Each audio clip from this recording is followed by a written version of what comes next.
Bismillah, alhamdulillah, wassalatu wassalamu ala rasulillah, sallallahu alayhi wa sallam, amma ba'd. Assalamu alaikum wa rahmatullahi wa barakatuh. Respected brothers and sisters and elders in Islam, I'd like to discuss a very sensitive topic today, a topic that is very dear to my heart in the sense that it's something that I have to deal with on a daily basis, on a weekly basis.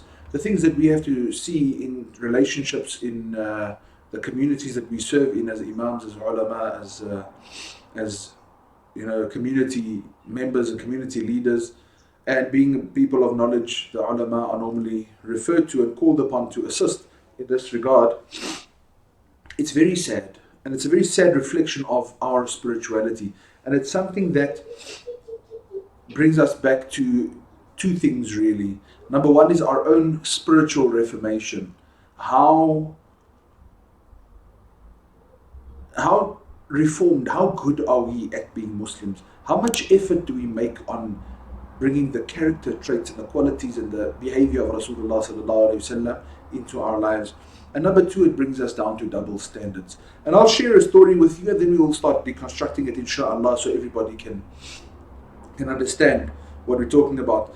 It's reported that a man came to Umar bin Khattab radiallahu anhu. His wife had been giving him beans, and he was very, very tired of having to tolerate her bad behavior, her sharp tongue, her rudeness, and whatever the case may be. And he came to Umar bin Khattab radiallahu anhu, and as he was about to knock on his door, he heard the inside of the house, and he heard how Umar's wife radiallahu anhuma was shouting at him and fighting with him about something, and he was quiet. So he thought to himself that, if this is how Amirul Mu'mineen Umar bin Khattab, one of the most feared men on earth, has to tolerate his wife, and if this is what he's dealing with, then I can't expect much more, How is he supposed to help me? So he turned around and started walking away. Umar bin Khattab radiallahu anhu left his house and saw the man walking away, but he must have been quite close to the door, so he called him back and said, "Excuse me, were you looking for me?" So he says, "Yes, I was." "Okay, so how can I help you?" He's like, "Brother, you can't even help yourself. I came to you to complain about my wife and her bad temper and her sharp tongue and her manners, and I see you dealing with the same thing." So listen to this beautiful response. He says, "My brother, I tolerate her because of her rights over me. She cooks my food, she bakes my bread, she washes my clothes, she breastfeeds my children, and yet none of these are actually her duty. And then she's the comfort of my heart, and because of her I'm able to stay away from zina and haram. So I tolerate her." So the man said, "You know what? My wife does the same things for me." So Umar radiallahu anhu said to him, "My man, life is short. It's not going to last forever. Bear your wife." So now it brings us back to our social issues, in our domestic issues. But I want to talk about the double standards. Everybody likes to say my rights, and she doesn't fulfill my rights, or he doesn't fulfill my rights. Brothers and sisters in Islam, the Sahaba radiallahu anhum came to Rasulullah sallallahu alaihi wasallam one day, and after he had discussed the way the Muslim empire, the Muslim world would deteriorate, they would be deprived of their rights. What they asked was, well, what do we do in a time when we're being deprived of our rights? He says, "Addu alladhi alaykum wa sallallahu alladhi lakum." Or kama qala alayhi salatu wasalam. Fulfill the rights that you are supposed to fulfill, but ask Allah subhanahu wa ta'ala to fulfill your rights. Now this hadith cannot effectively be applied to a domestic issue, a marital relationship. In a marital relationship, and it's very sad, people come to me, "Imam, we need to come for counseling." First question, "Are you married?" No. I'm sorry, I'm not counseling you living in haram and facilitating your haram relationship, right? We're talking about marriages here, marital relationships, right? So, I don't want to give examples, because I recently had a very uncomfortable experience where I gave an example, and the person who was the subject of my example, without having taken names, confessed to whoever told her the story that she heard from me that, "Oh, that's me, the Imam is now discussing me in public and slandering me in public." We're not mentioning any names, right? And it's very difficult because I have to give contextual examples here. We have a couple. They've been together for close on 15, maybe even 20 years. They've got children. Children are big already. Yet the children have witnessed throughout the years how the father hits the mother, right?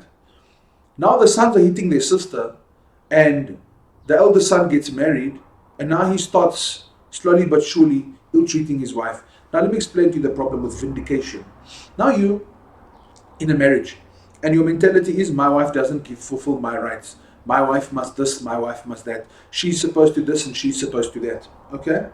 And I must tell you, the sword cuts both ways. The women do the same thing. Yeah, you're supposed to this and you're supposed to that. You don't this and you don't that. Okay? Now, you get guys who will, because their wife isn't living up to the standard that he's set for her, and for the record, he's far below par for himself, right? Far below par. Perfect example is of how guys, they get married, they want a woman who looks very, very nice. But the bra looks 9 months pregnant after 3 months of marriage. And she has 3-4 babies, she's still fatter than him. And then they go to counseling and they say to the counselor, look how she's let herself go. She doesn't even make herself look beautiful. My man, you know when you told your wife, you'll never let anyone come between us, you let your whole stomach come between the two of you. Understand? Bra it doesn't bath before he gets into bed, but he's talking about his wife doesn't dress properly, look after him. So now back to the example, the boys saw the father hitting the mother, and now they're hitting their sister. Elder son now gets married, and he doesn't want to hit his wife because gender-based violence and all that, and Me Too movements and so on. So what he does is he, emotionally abuses her, psychologically abuses her, constantly degrades her, constantly insults her, constantly finds fault with her. And the women do the same thing to their husbands, by the way, right? And takes her cell phone away, leaves the house and locks her in, and she can't go anywhere. Now, because he's messing around with other women, to cover up for himself, he starts accusing her of being unfaithful. Bro, where is she going to be unfaithful? You've taken her phone away and you've locked her in the house. These are things we've seen ourselves. And then, when the woman applies for a fasakh, he forgets the way he's been treating her. He doesn't mention any of the I don't even want to say harsh, the irrational means that he has resorted to in his word, in his mind, punish his wife. He needs to punish his wife. Why do you need to punish your wife, bro? You're adults. Talk. I mean, you get married because you're so big, and you want to have children because you want to be a parent, and you're earning, and then you can't even have a conversation with your wife. Now, there's another advice I normally give, and I personally use this advice myself. You ask my wife that if we have a disagreement, and I suggest to couples as well, if you have a disagreement, don't talk immediately. Don't start fighting about it. What happens? You say a whole lot of things you don't want to say. Rather go and write it down. See what it is that you're actually feeling and what you want to say. Sift through the emotion and find the pertinent issue. What is the problem? And isolate that one problem and then just mention that. Just mention that. This is why I'm upset. This is what I'm not happy about. This is why I'm angry. This is why I'm angry. Can you please not, or please can we discuss this? And we can speak decently about it, right? The worst mistake that you can make when you're angry is to address a burning issue, because you're just going to be emotional, and this is where the women just lose the plot completely. They become angry because they feel hurt, or they feel violated, or you said something to insult her or to hurt her feelings, and then what they do, bro, they pull out stories from when they weren't even in your life and blame you for it. Or they make up stories about you and fight with you about it. And the men do the same thing. I'm just giving you the extreme examples. So, back to our story about Umar bin Khattab and this man. He came to complain about his wife, okay? But with respect, like Umar bin Khattab radiallahu anhu gave the advice that tolerate her and be patient with her, that comes from a man with deep insight. Because why? A man is not innocent in a fight. You come and complain about your wife, brother, you're also doing stuff that's not right. You're also ill-treating her. And then the worst is, like I mentioned in the beginning, we talk about double standards. We've seen cases where a woman comes into an office seeking counsel and assistance from senior people in the community, and she is bruised, the way she's been hit, the way she's been beaten, she's been demoralized, she's been insulted, and the first question they ask is, what have you done to make your husband angry? Brother and sister in Islam, there is nothing you can do to make your husband so angry, to justifiably allow him to abuse you, to assault you. There is no justification for it. In the Quran, there's a verse that فَعِذُوهُنَّ وَهْجُرُوهُنَّ فِي الْمَضَاجِعِ وَضْرِبُوهُنَّ. And everybody, especially the Orientalists, they like to take this verse out of context. That if you and your wife are not seeing eye to eye about something, then first advise her. What does that tell us? We need to speak about it. And the word فَعِذُوهُنَّ, speak to her about it. Instruct her to reform herself, to stop that. And it cuts both ways. You can't be smoking dakha and watching porn, and then you want to come and advise your wife why she's not reading salah. My man, sweep your doorstep. We've got guys, oh, you like this, you like that. Oh God, then they take it out on their ex-son-in-law because you did this to my daughter, you did that to your daughter. But gaan kyk wat maak jou kinders. Go see what your kids are doing. Anyway, let's leave that topic for another. Back to our story. So, Umar bin Khattab radiallahu anhu was a man of deep insight. He must have realized that this man is not innocent. He's also doing things that are unreasonable and irrational. So as men, we don't come with that story of my rights, she does this, she does that. Because yes, like Umar bin Khattab radiallahu anhu pointed out, our wives do a lot for us that's not their responsibility. And then the worst is, I've now said this, what the women do is they use this as a weapon. Now they weaponize the fact that it's not my responsibility. So the one guy, a friend of mine, very lovely guy, got married, and his wife was also awesome. Like individually, they're just great people, really. But yeah, they just couldn't be together. I don't understand why. They were such nice people. So you sit down with your wife and oh, don't expect me to do your washing, it's not my duty, and I'm not going to cook for you because that's not my responsibility, and I don't have to this for you, and I don't have to that for you. And okay, so explain what you're bringing to the marriage then. What are you bringing to the marriage? Do you understand? You can't go into a relationship with this is my responsibility and that is not my responsibility. This is my duty and that is not my duty. And this is my right and that is not your right. And how do you go into a relationship like that? The worst is we don't treat anybody else like that, but we'll treat our spouse like that. Think about it. Why? Because I want to be happy, Imam. Bro, you can be happy with everybody else in this dunya, but you're not going to be happy with your spouse. Why? Because you don't do this to the other people in this dunya. Nobody goes into the workplace, this is not my responsibility, that's not my duty, because otherwise you'll get a salary at the end of the month. Nobody goes into a restaurant and starts shouting and screaming at the waitresses and says, this is mine, and this is not mine, and you're supposed to, and you're not supposed to. And the waiters don't go, I'm sorry, it's not my duty. Everybody gives a little bit of extra and sacrifices a little bit of what's theirs to complement and to accommodate the next person. So what we need to do is when you're going into a relationship, when you're in a relationship, when you're in a marital relationship, it's not about what's mine and what's not mine, what's my right, what's not my right. I mean, again, I had a couple. Guy's earning like 30K a month, his wife is earning like 40K a month. But it's not my duty as the wife to contribute towards the house. Well, then you must be willing to live on a 30,000 rand salary. Then you can't expect to live on a 70K salary because you must don't want to contribute. If you want to live in a house that costs you 15,000 rand a month, then you can't expect your husband with a 30K salary to do that. You want to stay in the house, so make the plan, assist, participate. Do you understand? The advice I gave them was, I understand. I really fully understand where you're coming from. It's not your responsibility. It's not your duty. But at the same time, you don't want to live a substandard life. Nice to get his juice quickly. Sorry, guys. You don't want to live a substandard life. You want to have a good life and a nice life, and we understand that. But at the same time, you don't feel it's fair that you have to contribute your entire salary to your household, which I also understand. So my suggestion was to them that, okay, how about you keep half your salary for yourself, and that you can spend on whatever you want and how you want and where you want, buy the things that you like, that you feel that you're entitled to because you work hard for your money, and contribute the other half to the family. Then you live on a 50K salary. And now some of us are looking at a 50K salary thinking, yo, bro, you got 50K in a month and you're squealing and you're complaining. You know what I'm saying? Anyway. So in a relationship, everybody's got to pull their weight and everybody's got to go the extra mile. Everybody's got to do a little bit extra. You understand? You cannot survive in a relationship, any relationship, but least of all a marital relationship, where this is not my duty, that's not my duty. You understand?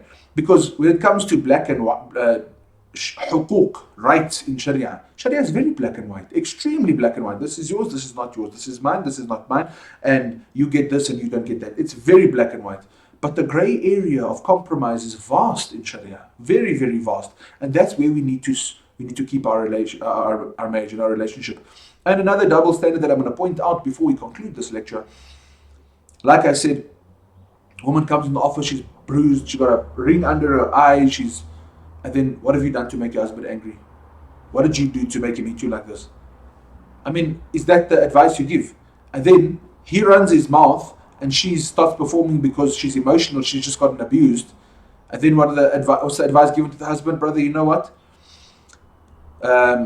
You can get yourself another wife. You don't need someone like this in your life. Or you're sitting with your friends, and by the way, that is the worst thing that you can do, to sit with your bras and discuss your marital issues. Because what's going to happen is they're going to give you the most professional, unprofessional advice under the sun, and you're going to end up regretting, right? Unless, of course, you've got friends like myself, people who are far older than me, far more mature than me, experienced in life, and I speak to them about any and everything under the sun to get advice from them. That's a different story.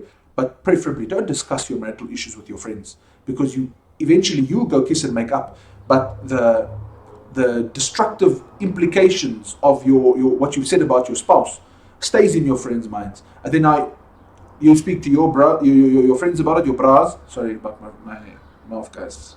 I apologize. You speak to your friends about this. The ladies go speak to their friends about it. Then they go home and they speak to their spouses about it. Before you know it, the whole community knows your issues inside your house. And you've kissed and made up. You've moved on with your life. But everybody looks at your spouse with an ill impression of them, and like, yeah, what a filthy person. Meantime, you've just insulted your own self, because you're walking with that same person you've just discussed in front of everybody else, and you've insulted and broken down.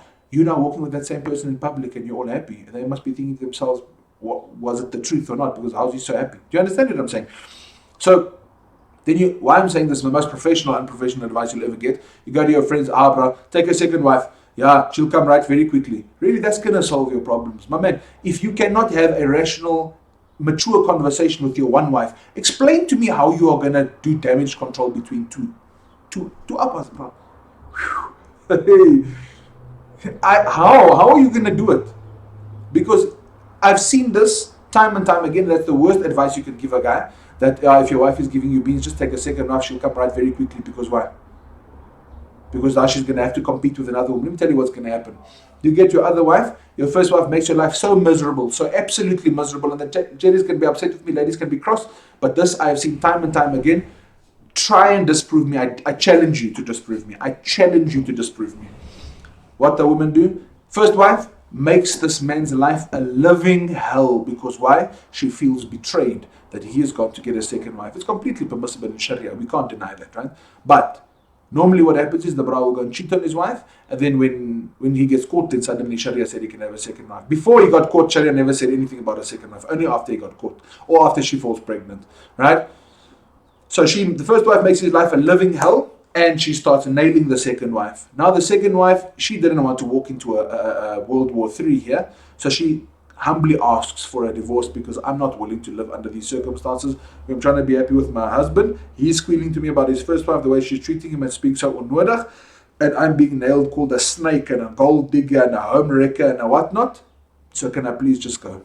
So he ends up giving his second wife a talaq. Then what happens? He goes back to the first wife. Now, because he was caught behind her back with this woman and suddenly needs a second wife, or suddenly Sharia said he can have a second wife, or even if he legitimately did it, what happens? Now, or the first upper will also, now she'll go apply for an annulment, she'll go and apply for a this, she'll go and apply for a that, she'll fight with her husband about everything under the sun, nothing, the same things he did that made her so happy. Now you want to come and do that to me after he went and did it to another woman. Understand? So he goes back to his house after the second relationship falls apart. He's angry with his wife because of her, the second marriage fell apart. She doesn't trust him at all because he went behind her back the first time, or because she feels betrayed because he took a second wife, and that marriage falls apart. How many people are single and divorced now? 3. 3 people. 3 people. So my dear brothers and sisters in Islam, If your friends are advising you as brothers that, yeah, just take a second wife, it's going to solve your problem, I promise you it's not going to solve your problems. It's never solve your problems. And when we are giving advice as community leaders and senior people, give objective advice. Give objective advice. Give rational, sane advice. And then also, as a conclusion, look at this man. He went to the most learned, most experienced person with the deepest insight for the solution to his problem. Don't just go and speak to anybody about your issues. I personally have very senior people that I consult with on any issue that I may have, right? Be it domestic, be it financial, be it community-based, be it how do I solve this problem in the community, how do I address this issue, a couple came to me with this problem, how must I advise them? I have very senior people that I discuss with and consult with, and these are people who firstly have my best interest at heart, secondly truly want to help and serve the community and assist everybody, and thirdly they've got no vested interest in the situation, in anything. So when you are seeking advice from somebody, especially with regards to your marital relationship, keep it out of your family. Don't go to someone in your family. It'll never be objective. There's always going to be someone in your family. The person in your family will always have a vested interest in the relationship, right? We had a case. Guy got married. After 4 years, he goes into a depression. And now what does he do? His family starts calling him, no, come stay back at home at mommy's house. We'll pamper you. We'll look after you. You're still young. You don't need this in your life. And it's too much stress for my baby to handle. Oh, my poor baby. My poor baby is 23 years old and he's got a wife. Right? And so he goes back home to his parents' house and his wife is like, oh, bro, you married. What about me? No, it's fine. Talaq. Go back to your mother's house. Just like that. Just like that. Why? Because where did you go and look for your advice? By the people in your house who have a vested interest in you. And they've got no real relationship with the person that you married. They're not related to that person, right? So let us be rational about it. Don't have double standards. And as friends, let me ask you this other question. As friends, if I had to give you the advice that you've given your bra around a coffee table because he was complaining to you about his wife, would you want to hear that advice? Would that be reasonable advice for you? Then that's good enough reason not to give that advice to other people, right? So, like this man, he went to the most senior, most insightful, learned person that he could find to solve and resolve the issue that he had. And then he went sincerely to solve the problem. And Allah subhanahu wa ta'ala inspired Umar bin Khattab, knowing the man, bro, make sabr, tolerate. You know why? Because firstly, you're not innocent yourself. Secondly, nobody's perfect. Thirdly, your life isn't forever, right? That does not detract from the fact, brothers and sisters in Islam, and I conclude with this, that there are some things that are inexcusable. There are really some things that are inexcusable and you can't overlook them, right? And on that basis, if the relationship deteriorates to the point that you decide to separate or you issue a talaq, then be mature about it. Be mature about it. Don't go around bad-mouthing each other and making each other's lives miserable and court cases and whatever. And at the end of the whole process, you've spent 5 years of your life, you've spent hundreds of thousands of rands on legal fees and on attorneys and whatnot, and in the end, did you even get what you wanted? You probably won't get what you wanted. So, my face just came up on the screen and I realized my beard is skew. Sorry guys, I'm going to go trim it today, inshallah, and look neat. So, having said that, I hope that you heed this advice. Don't have double standards. Let us give fair, impartial advice, and when you are seeking advice, please go to people that don't have any vested interest in your relationship, in your problem. They don't have any ulterior motives. They are learned, they are sincere, they are truthful in their advice that they're giving to you. May Allah subhanahu wa ta'ala give us tawfiq and understanding. And then remember, as well as a point that I mentioned here, relationships are not about rights. Relationships are about sacrificing for the next person, for their life to be comfortable, and for that person to recognize the sacrifice you're making and reciprocate with a similar sacrifice to make your life comfortable. That will result in mutual sacrifice, mutual appreciation, mutual recognition. That vibe that will be created is called love. That will be a successful relationship. May Allah give us tawfiq and understanding. Whatever I've said that is correct is only from Allah subhanahu wa ta'ala, the barakah of His Rasul, and the great benefit I've derived from my teachers. Whatever I've said that is incorrect is only my nafs and shaitan, and me falling prey to his whisperings, and Allah and His Rasul are absolved completely. Jazakumullahu khaira. Assalamu alaikum wa rahmatullahi wa barakatuh. Subhanakallahumma wa bihamdika. Ashhadu an la ilaha illa ant. Astaghfiruka wa atubu ilaik.